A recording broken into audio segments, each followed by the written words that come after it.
Let's start with our PBA Commissioner, Willie Marshall. Oh, palakpakan na naman. Ang lakas talaga ni Con Willie, oo. Okay, then we have from San Miguel Beer, our Governor, Mr. Robert Non. Sanay na po si Mr. Non sa mga finals press conference. Sa dami ng mga finals na napuntahan ng San Miguel Beer. And of course, his counterpart, PBA Governor of Meralco, Attorney Bill Pamintuan. The head coach of San Miguel Beer, Mr. George Gallant. Mr. Hole-in-One. Yan. Scratch golfer yan. And our head coach for Meralco, Mr. Luigi Trillo. We'd also like to say, Mr. Paulo Trillo is with us, team manager of Meralco. Let's give him a hand. The man behind the scenes. Hey, Paulo, nice to see you. Okay, now we go to the San Miguel Beer. Mga kasama natin. First of all, Mr. June Mar Fajardo, 7-time MVP. Mr. CJ Perez, the Predator. Mr. Jericho Cruz, 6th Man of the Year, without a doubt. Mr. Don Trollano, another 6th man. Mr. Marshall Lassiter is with us, the sniper. Mr. Chris Ross, 4-time Finals MVP. Is there going to be another 5th Finals MVP coming up? Chris Ross, starting point guard ng San Miguel. Okay. And now we go to the Meralco Bolts. First off, Chris Nunu Newsom, all-around player, gets the job done. BB Brandon Bates, man of the hour, the big man in the middle. Next, Mr. Bong Quinto, coming off a 23-point career high explosion in Game 6 of the semifinals. Bong Quinto, hard-nosed, back in the starting lineup for the Bolts. The man who can rifle it in from outside, from any point in the court, Mr. Alain Maliksi. And the guy who controls the action from underneath, the guy who is as hard-nosed as Dennis Rodman. Woo! Cliff Hodge. And this guy is the heartthrob of the PBA. Heartthrob. Okay. Raymond Almasan said, it's him, not Chris. Chris Pancero! Whoa! Biglang lumakas. 24 big points in Game 7 against Barangay Nebra in the semifinals.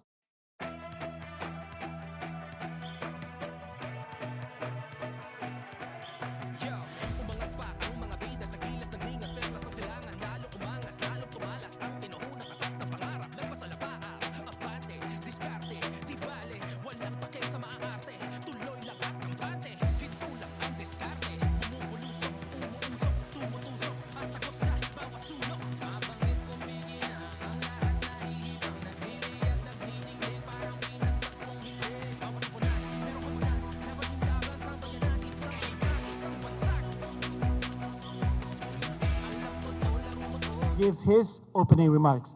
Dear Commissioner, the floor is yours. Magandang umaga sa lahat ng media. Magandang hapon sa lahat ng mga media, sa mga guests natin, sa San Miguel players, sa Meralco players, coaches, sa Governor ng San Miguel, Boss Robert Non, Boss Bill Pamintuan ng Meralco. Maraming salamat sa inyo. At nagpapasalamat kami sa Bingo Plus sa patuloy na pagsuporta sa ating final press con. Masasabi ko lang dito sa dalawang team na to, kagabi ko pa iniisip match, pero ito lang yung dalawang team na naglaro sa Mika, kung hindi ako nagkakamali, doon sa 12 teams natin. Sabi ni Kinito, baka hindi daw alam ng mga bata yung Mika, problema na niyo yan. So yun ang unang liga natin, sila naglaro doon. Kaya naisip ko rin, siguro this coming next season, maglalaro ang San Miguel at Meralco sa Rizal Memorial, naka-retro jersey, para mabalik natin yung Mika Days. nasabi na lahat ni Kinito yung sasabihin ko kanina sa bago mag-press con. So, maraming salamat ulit sa inyo at magandang hapon. Thank you, Com. Mabuhay ka. And now we ask our governor from San Miguel Beer for his opening remarks. Governor Robert Nunn. Magandang hapon ho. Parang suki na kami dito eh, no? Sana tuloy-tuloy pa rin, ano? It would be an interesting match-up. Magkaiba ng, ano eh, ng strategy eh.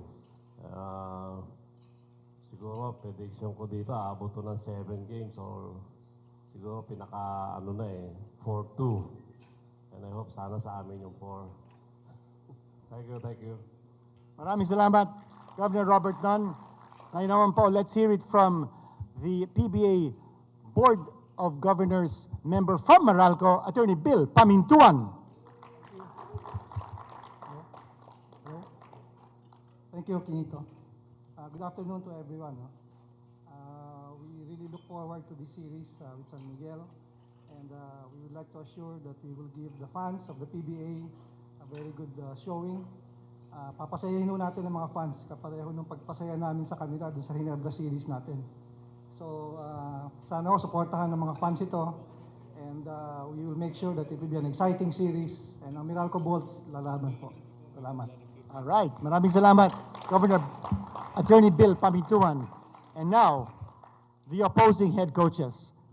First, from San Miguel Beer, Coach George Gallant. Good afternoon to everybody. I'm super glad to be here because this is the final. So the team is glad to be here, and I'm sure it's going to be a great series. Meralco's playing well, their energy's high, so we just have to match that. And that's what I said. It's going to be a great series. Thank you all for coming. Thank you, Coach George. Hey, Taylor, come on, man. Okay, and now, from Meralco, the head coach, Luigi Trillo. Good afternoon, everyone. Magandang hapon po. We're happy to be here. You know, Meralco has been in the PBA, I think, 15 years. It's our first time to be a part of an all-Filipino championship. So we're very excited. We'll give it our best. And like Boss Bill said, hopefully we can see the fans there in the stadium. 7 games, I think, all in Araneta. Sana manood po kayo sa games namin. Thank you. Thank you, Coach Luigi. And now, we'll make this a little different. Whereas before we used to do alternating, we'll do one team, sunod-sunod, tapos the other team, sunod-sunod. Okay lang ba, Com? Okay. Let's start with the Meralco Bolts. Yan. And let's start with Chris Newsom. Chris, your opening statement. What can fans expect from you and the team? So for us, we're happy to be here.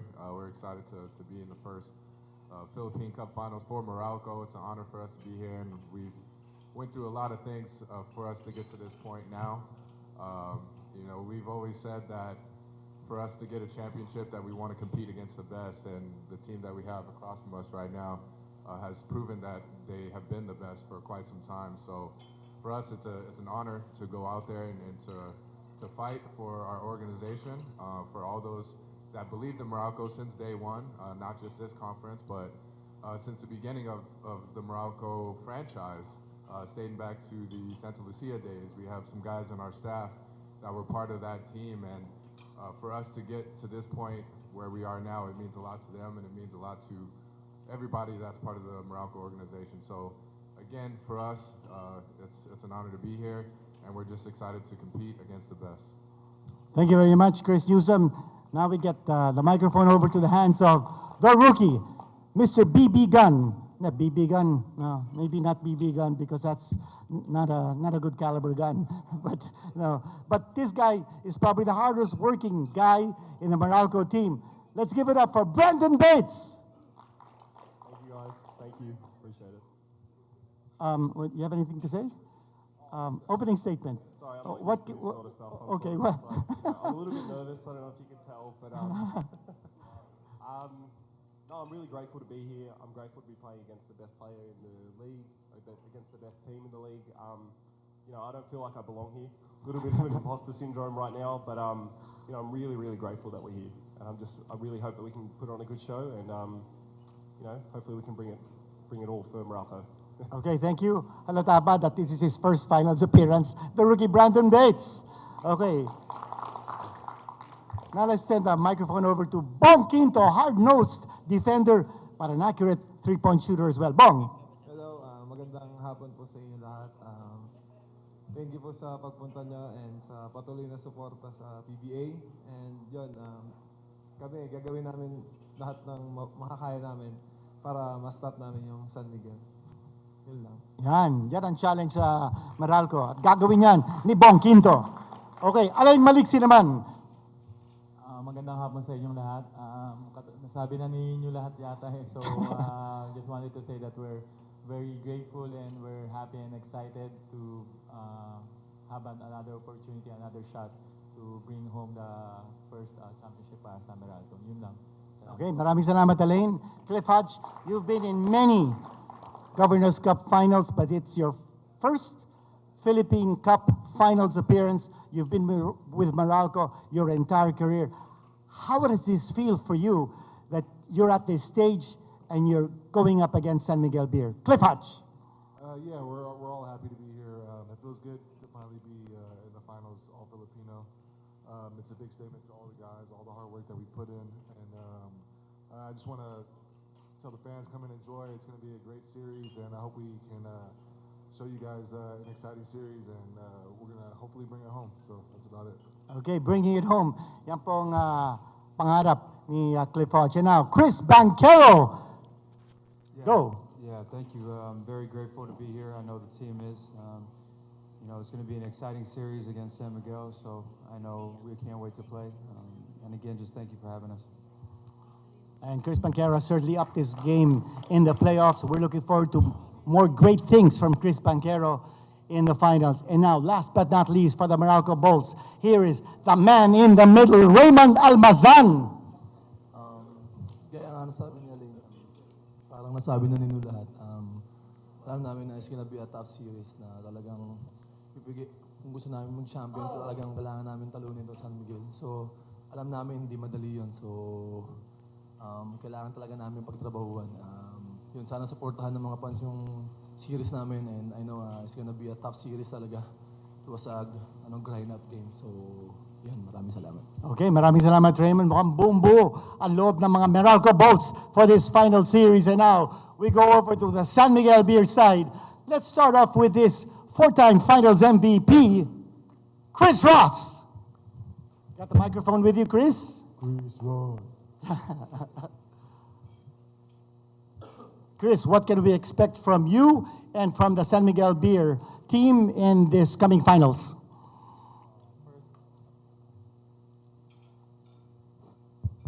Hello. Go.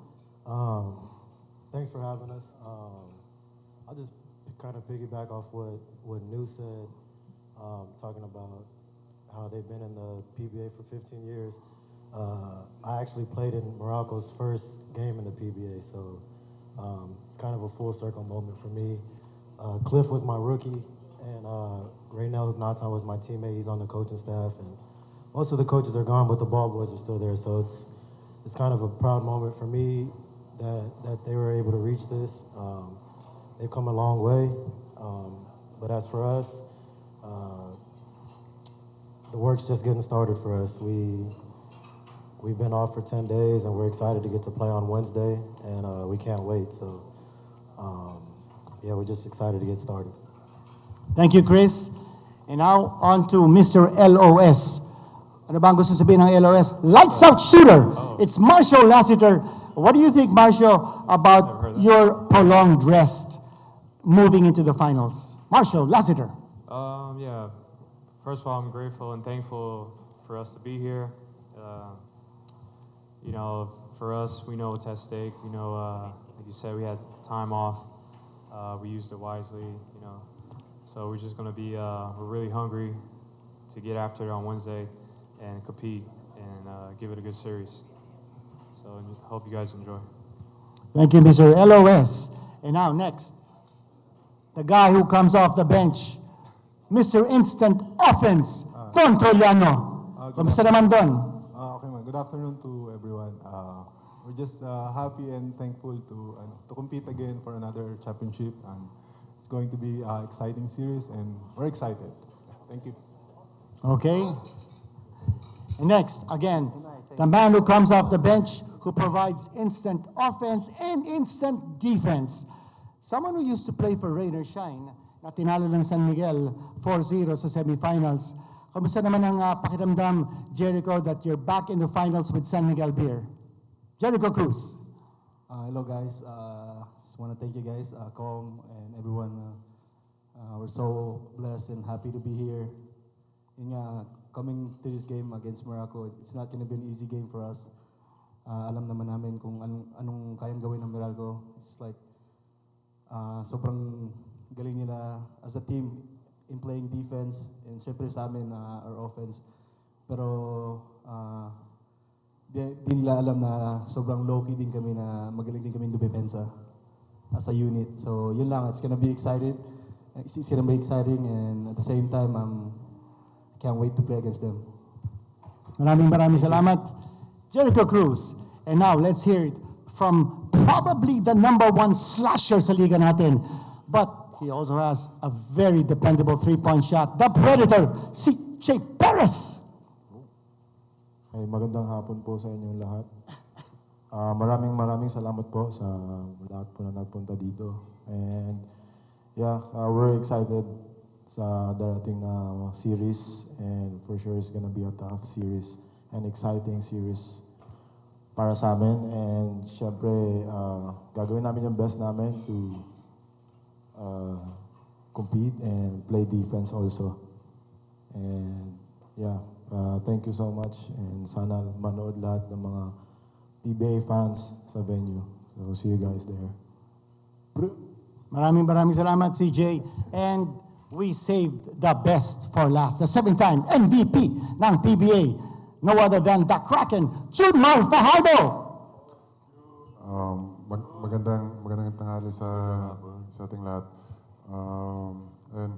Alam namin na magiging exciting yung darating na series, and then sana lang walang injuries na mangyayari sa team, sa dalawang teams para maganda yung competition. So, and God bless sa ating lahat. Maraming salamat, Junmar. Palakpakan po natin lahat ng mga panauhin natin on stage. And at this point, let's open the floor now for your questions. The floor is open. Please walk up to the microphones. Identify yourself as well as your affiliation bago kayo magtanong ng question. And also, direct your questions to whomever you want to ask to, whether it would be our governors, our commissioner, our coaches, and our players. Go! Who has the first question? Ako. Yun, go! Check. Good afternoon, everyone. First of all, congratulations to both teams for making the finals. But first, Coach George, sa'yo muna yung first question. Coach, kumusta yung preparation nyo? Especially, it took 7 games for Meralco to finish off Ginebra. And paano naging transition nyo when it was already decided na si Meralco yung kalaban nyo? Well, it was kind of hard because we didn't know who to prepare for until the game 7. So after the game 7, so we watched a lot of film what Meralco does good. So the preparation is not we were off for 13 days, but we couldn't prepare because we just didn't know who to play against. So we just prepared right after they won on Friday. So we just had 3 to 4 days to prepare against them. But we're kind of okay kasi yung 11 days na yun, we did a lot of scrimmages, and then a lot of before Meralco won, we did a lot of scrimmages and a lot of talking. what to do in case Ginebra or if Meralco wins. So we were kind of okay in this 11-day break. But but I'm just scared that we just might be rusty. But we'll see on Wednesday. Coach, in the eliminations, for both coaches, it was Meralco gave San Miguel its first loss this conference. Siyempre elimination yun, finals na ngayon. But will you base that game on how will you guys prepare for this championship series? Or medyo you're also basing dun sa way how you guys play in the playoffs and throughout the conference? Luigi will answer that. Iwas, ha? Thank you. Okay. Coach Luigi. At the time, it was a must win for us, so we need to win. Obviously, San Miguel was undefeated 10-0. They were already sure number one. So you could read, that they were in already. You could read also that they were going for 11-0. But that's the past. I've been to a lot of games already sa PBA na alam namin that one game won't define our series. The one thing I noticed with them is they're going to be ready, they're going to be experienced, they're well coached. Their management's all-out support for them, and they know this already. And like us, we're also at the same situation, led by our governor, Boss Bill. He's excited. It's our first time, although we've been to a lot of wars as well. There's so many things to say, but until we get on the court, that's really where things are going to happen for both teams. Okay, next question. I see Coach George there. Oh, Coach George. Oh, hindi ka na pwedeng umiwas.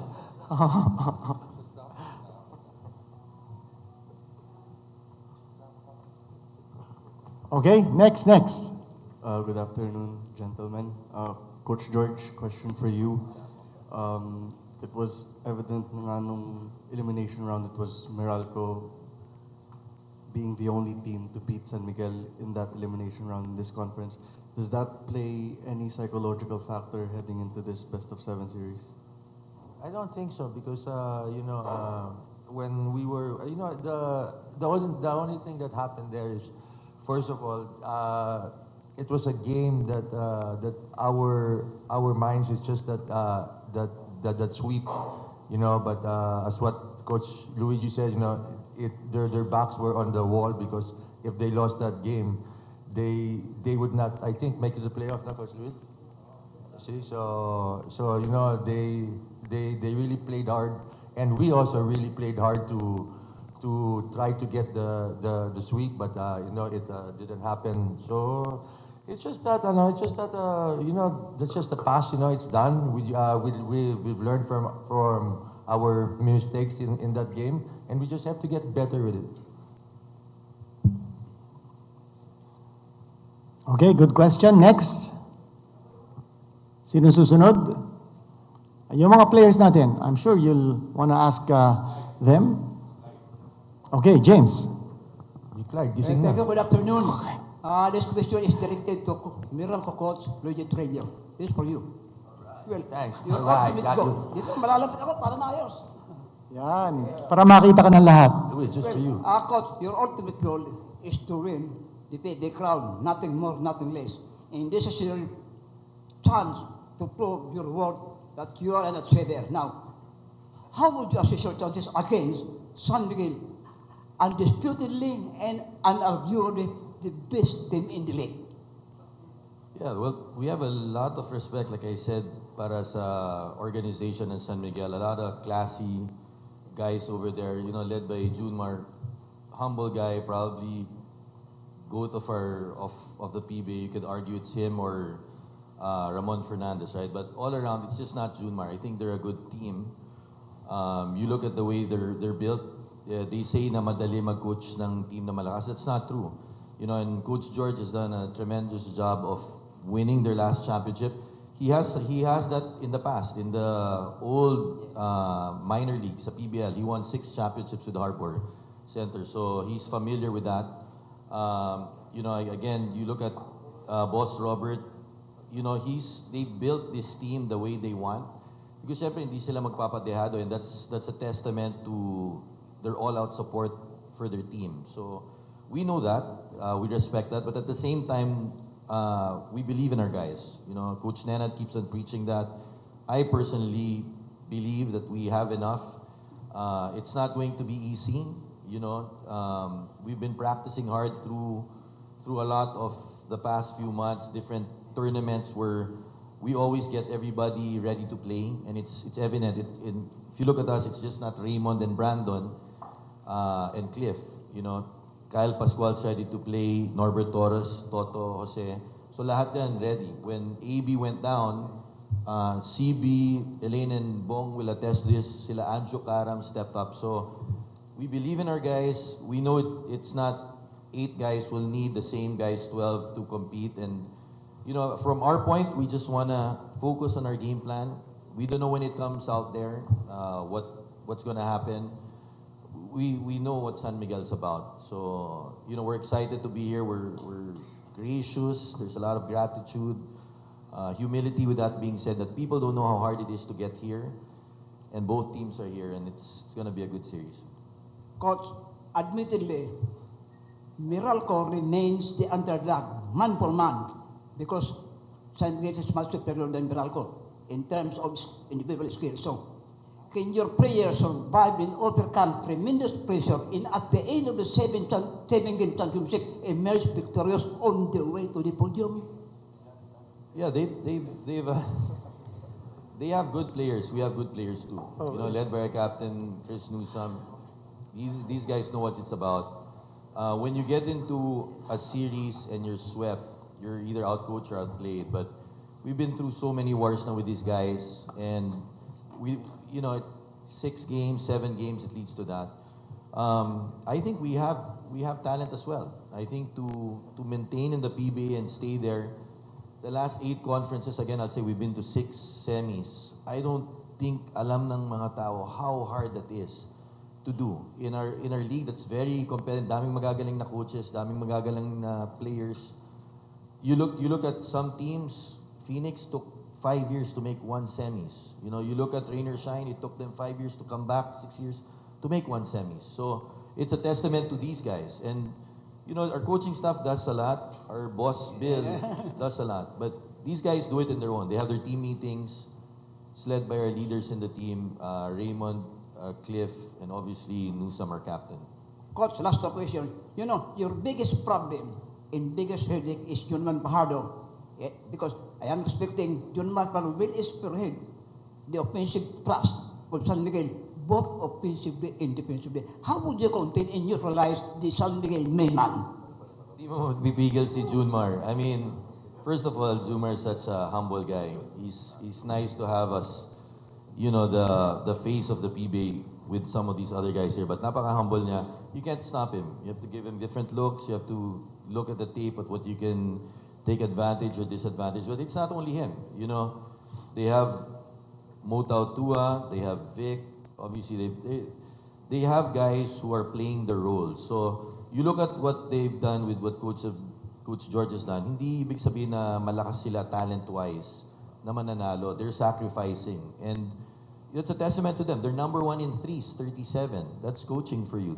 You look at their points, they're number 1. But in the PBA finals, the last time, like what Jericho said, they shut down as well Magnolia. So they're not only an offensive team. We know they're capable. Chris Ross has won championships, not only making shots. He's been defending and doing things. So we're excited, and we have our guys as well. Last question, Coach. You know, Meralco joined PBA in 2010. So you served as assistant coach to Norman Black for 9 years. And then, now this is your time to prove and lead Meralco to this. Can you accomplish the Herculean job against San Miguel? Yeah, no. Well, you know, Coach Norman has been a big part of us. You know, I look up to him. He's won so many championships. He's partially the reason why these guys are playing the way they are with what he's done over the years. We were just his assistants. Coach Nenad this year has done his part. You know, and you know, we work closely together.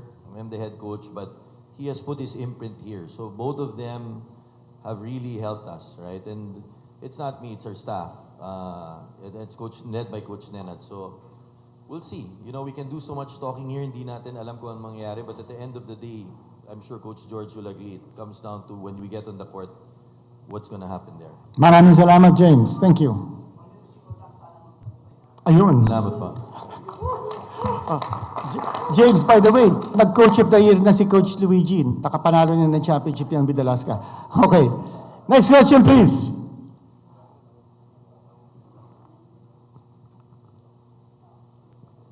Good afternoon.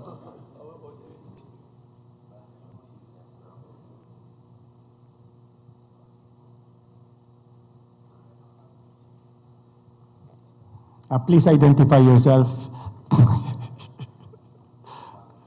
Oh, tako, ayaw. Wala. Microphone. Yan. Mr. Ramos, please. Hello. Yun. To Raymond Almasan and Brandon Bates. Uy, okay. You went up against Christian Standardinger and Japit Aguilar in the semifinals. Now you're going up against the 7-time MVP Junmar Fajardo. Can you just share your thoughts how it is going to be a tough assignment going up against the 7-time MVP? Okay, who has the microphone? Okay. BB Gun. That's a great question, but what goes into it? A lot of preparation. Like, you have to really prepare your body. I'm probably 50 kilos soaking wet, so against those guys, you know, against Junmar, against Christian Stenhardiger, against Japet, I really have to try my best, you know. I'm not as strong as them, so a lot of eating, a lot of recovery. That's what goes into it for me. Okay, Raymond.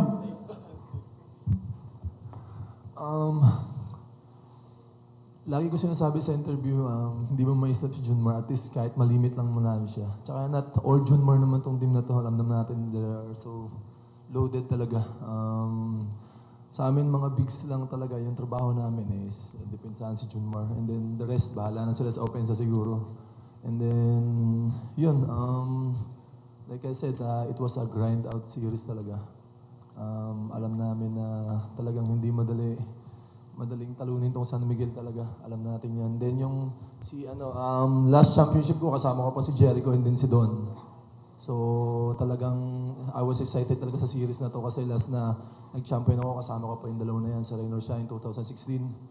And then yun, hindi lang si Junmar yung pinaghahandaan talaga namin kasi we're our defensive team talaga eh. So kung sino yung mainit sa amin, diba? So we are defensive talaga team this season, kahit mga past season, di ba?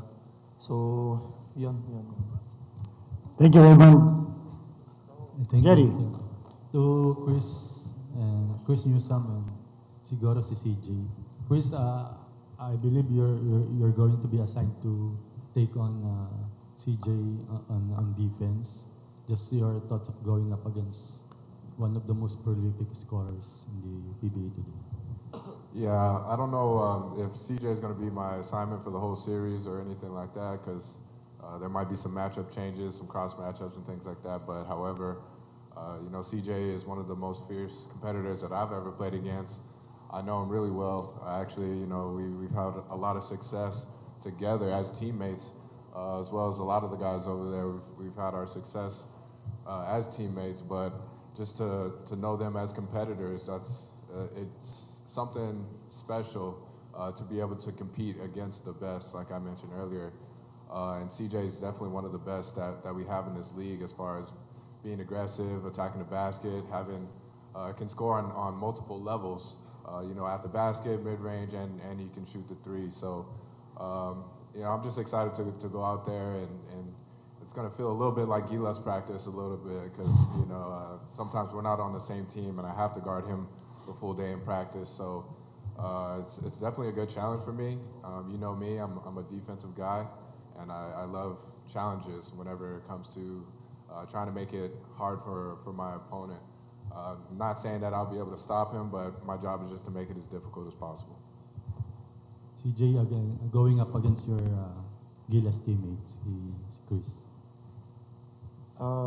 Ano mo nun eh, parang si New, kabisado niya ako kung paano laruin eh. Pero yeah, I'm just gonna play with the system and kung ano yung iba tong sa aking depensa, talagang pag-aandaan ko. And syempre, kailangan naman natin si New, talagang magaling siya dumipensa talaga eh. And sa Gilas na pinanalo namin, he's the one na dumidepensa sa mga best players ng kabilang team. So, yeah, yun, sobrang excited ako kung ano yung magagawa ko and magagawa ng team namin sa finals. Yeah. Okay, thank you. Okay, Com na lang, Com. Ano lang, kumustahin lang yung ratings nung TV during the semis and anong expectations mo this coming finals? Thank you. Ayun, salamat sa tanong na yan kasi i-release din namin yan. Pero nandito si Ma'am Shena at si Risa sa TV at sa Signal. Excuse. Nung eliminations, nung this conference, ma-average tayo na 1.2 million eyeballs in any given time. Mataas na laro natin, Game 5, Ginebra Meralco.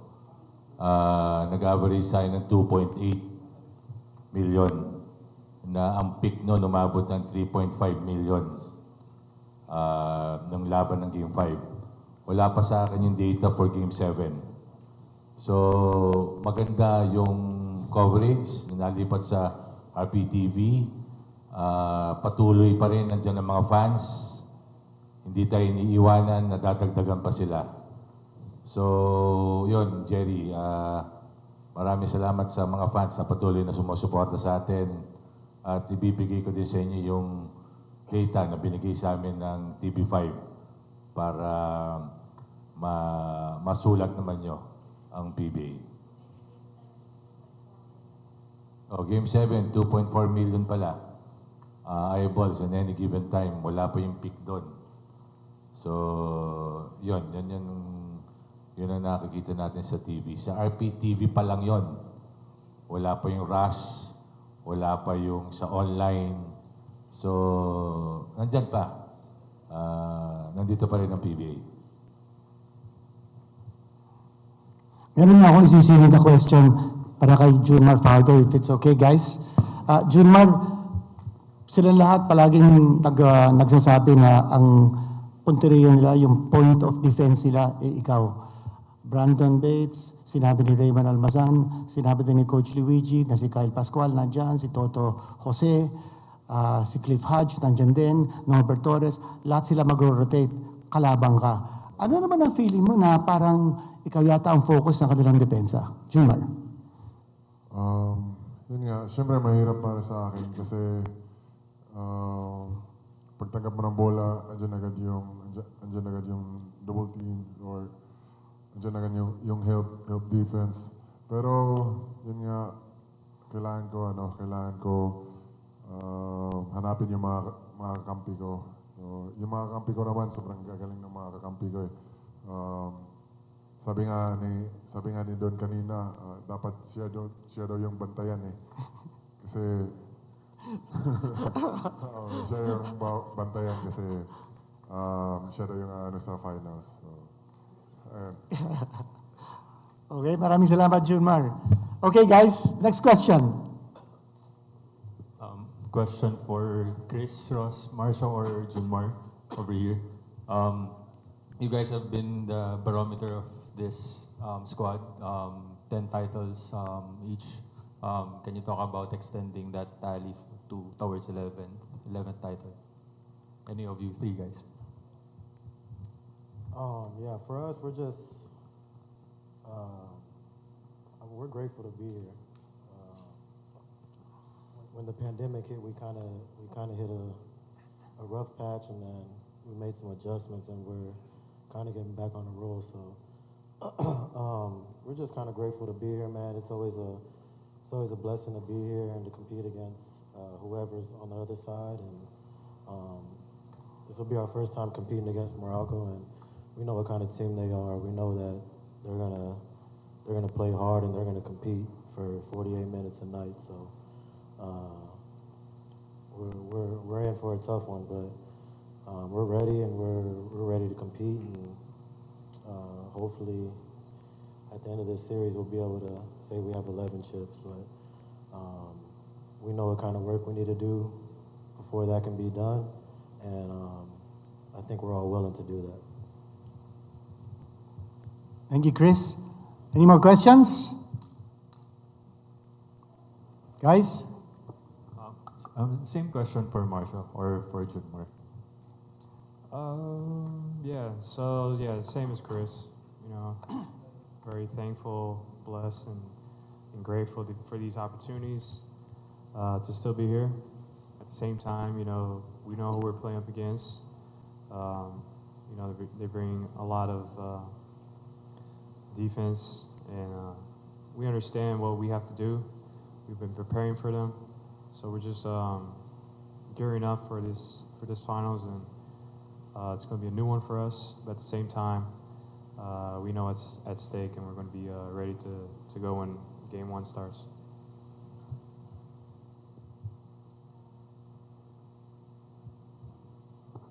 Kay Bay, para lang kompleto na. 11 titles sa brother. So, shooting for 11 na championship.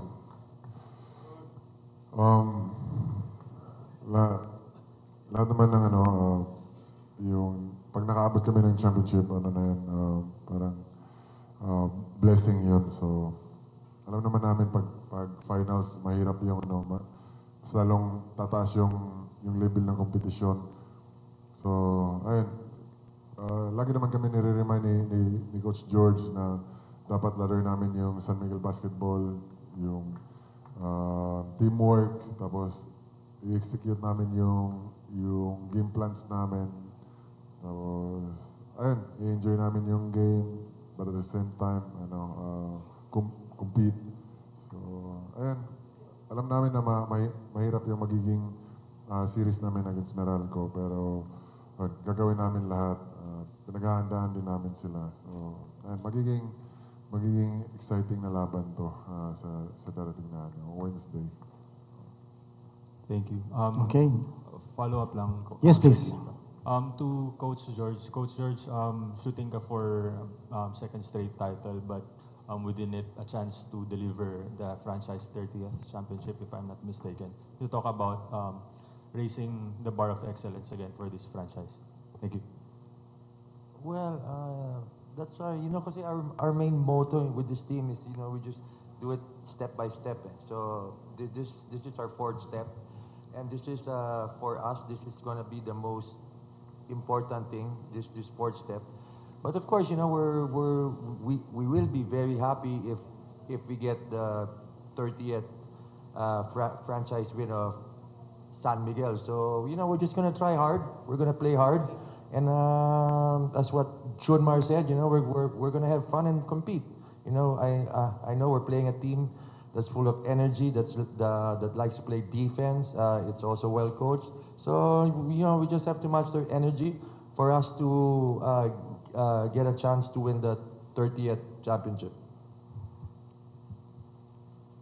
Next, please. Go. Question for Chris. Chris Moralco's proven to be a very defensive team. Of course, that's been the motto for the Bulls. But you've shown just how dynamic your offense can be, not just in the semis, but for the whole conference, actually. How excited are you to go up against one of the PBA's greatest shooters in Marcio Lasater? Yeah, it's always exciting playing against Cio. I've known him for a very long time. He was, it feels like yesterday, he was my roommate when I came into Gilas with him and Raiko, so I've known him for a very long time, and he's one of the best players to play in the PBA, obviously one of the best shooters, and it's always exciting to play against him, and actually all those guys over at San Miguel, and they have an amazing team and very well coached, so obviously everyone's kind of harping on the way we play defense, but yeah, we can also play very good offense as well, and we're going to need to. Because they have a lot of firepower over on their side. and we're going to have to try to compete with that. But obviously, the defense has gotten us to where we are, and we're excited to play against them because it's going to show where we are as a franchise. And I know everybody's up for the test. Guys? Coach George. Yeah, here, Coach.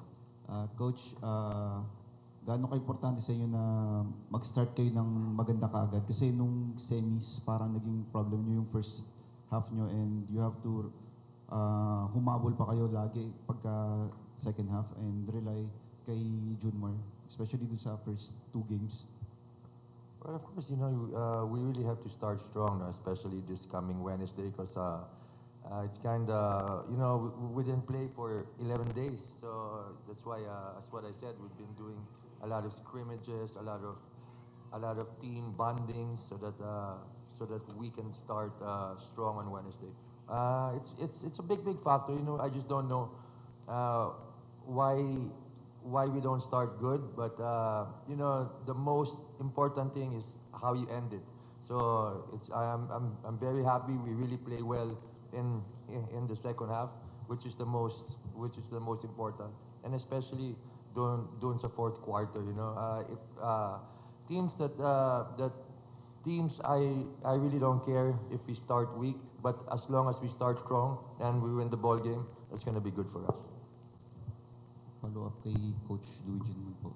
Gaano ka-importante sa inyo naman na yung maging consistent yung defense niyo from the get-go hanggang sa dulo para maiwasan na makalayo kaagad na San Miguel?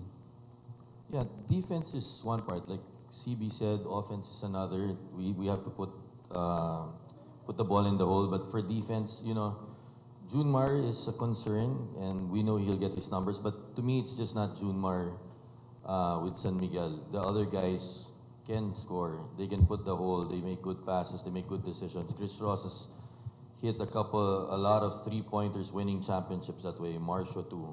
CJ now has that in his DNA against Magnolia. So, you know, Junmar's one part, and he can take anyone one-on-one, so that's a priority for us. But the other guys are also a priority. That to me is more important than finishing it with a rebound. They're the #1 rebounding team. They're the #1 3-point shooting team. They're the #1 points because they're confident. You know, they can get down 20. Coach George has put so much confidence in them that they're responding to him. So defense at the start is important. I think also we've been playing a lot of games. You know, Coach George and I, we were habang kumakain kami, sinasabi niya, he has 11-12 days. So sometimes that could work to your advantage to heal. Sometimes that can work to their disadvantage. He admitted na, syempre, you'll be not ready, right? With us, we'll be ready. Coach Nenad will get us ready. Our coaching staff will get us ready. Nu and the vets will get these players ready. We know it's just not also defense. Offense is key. These guys beat Ginebra because they shot the ball better also. Free throw wise, when it mattered, these guys hit the shots. Bong, Elaine, everybody here. What do you call this? CB, Nu. So it's for us, it's both ends. And to follow up on that also, it's very important these first 2 games now we set the tone. And it doesn't mean that we'll win the game, but we have to show that we're ready. So, you know, short turnaround for us. Wednesday, we're excited. Telling the players, appreciate it. You never know when you'll be back again. We've been to 5 championships in 10 years. Think about that. It doesn't come easy. It's so hard to get here. For Coach Luigi, from a personal coaching standpoint, this will be your second finals as head coach, and since you already won a title for Alaso pa dati, so what does this mean to you po? It means so much. I mean, you know, to be with a great organization like Meralco, Boss Bill, you know, he's one guy, he gives, just to show you, he's so busy, but it's a lot sa amin. He gives a cake on the birthday, he's there. You know, he made the schedule with Boss MVP. When we were down, he was there. You know, him, Sir Ricky, this guy here. Boss Robert Nun, I'm sure, holds everybody at a high account over there. I was fortunate enough one time, I remember in the province, we were together, he his coach at the time, who's in our group now. I was with Coach Tim. We were outside. Sinamahan kami. So, but these two hold us to a high standard. When we're not doing well or I'm complaining to the refs, boss builds on my case, and they know what excellence is about, right? And you have two good organizations, very well run, and players all around. So I think this is something the PBA is excited about. Sinabi nga ni Com, he's excited for this. It's always nice to have a new team inside, but I think we earned it. It was such a hard season for us. We were 1-3, 3-5 at certain points. Sa butas ng karayom yung dinaanan namin. So I think it's good for the league also. But with that being said, these guys earned it, and we're not happy. Second place doesn't mean anything at this point. But I'm very, very proud of these guys. I'm proud of our coaching staff. I'm proud of our bosses that we're here. Okay, I think that might be... Oh, let's have a last question here from Ruben. Go. Good afternoon po. This question is for Chris Ross.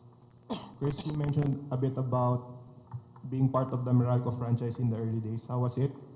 And I think it's a bit of a transition time for the team because they were they purchased the Santa Lucia franchise. So how was the experience like, and how was the management at that time?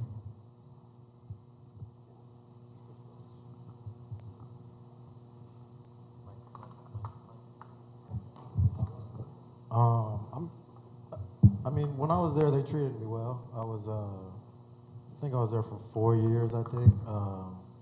The treatment was well. I'm not sure who's the management now because I've been removed for a while. I think I've been with San Miguel for 10 years now, so it's been a while. Like I said, I don't think anyone from the coaching staff is there. Just Cliff is still there, right now Ignaton, and a lot of their utility guys. So, like I said, it's cool to see that I played in their first game in the PBA, and then I'll play against them in their first game in all Filipino finals, and I know what it means to them, and